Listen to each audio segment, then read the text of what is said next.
What's going on, guys? MariK here, and today we're going to be taking a look at the various game modes that are available in Star Wars Battlefront 2. In this video, we're going to be demonstrating how to play Capture the Flag in space combat. When playing Capture the Flag, there are no gunships and there are no Marines. You can only play as the pilot and one of the three starfighters, the Interceptor, the Standard Starfighter, or the Bomber class Starfighter.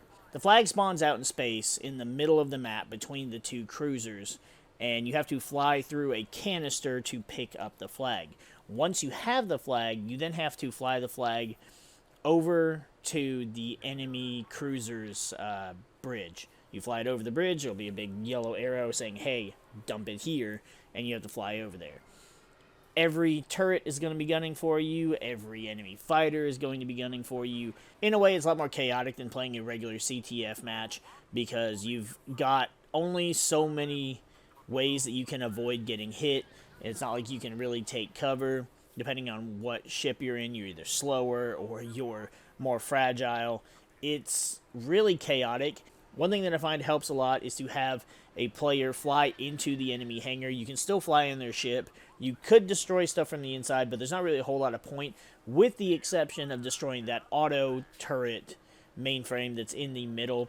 Basically, when you go into the enemy's cruiser, you'll walk in the door, and there's like 4 little consoles. Those 4 consoles control auto turrets on top of the enemy cruiser, but the giant pillar in the middle, that is the system that controls the auto turrets. You can go in there and just blow it up with time bombs. 2 time bombs is enough to blow it up. The enemy faction can also repair it if they really realized what you did and what was happening. That increases the survivability of fighters a lot.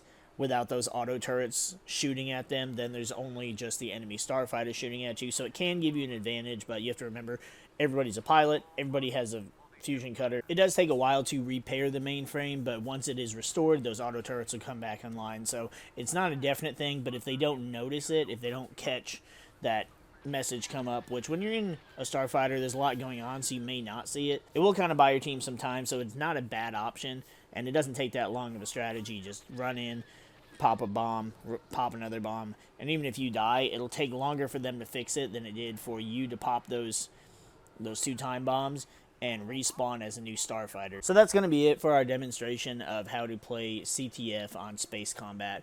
It's a little more hectic than playing on the ground, but you have a lot less control, so it's kind of to be expected.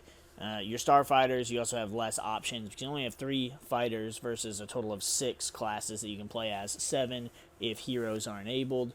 And there's not as many options as far as defense. You can take out the enemy's defense mainframe, but they can also restore it, so it's kind of just a temporary thing unless they just are too ignorant to notice it or they just don't care to notice it.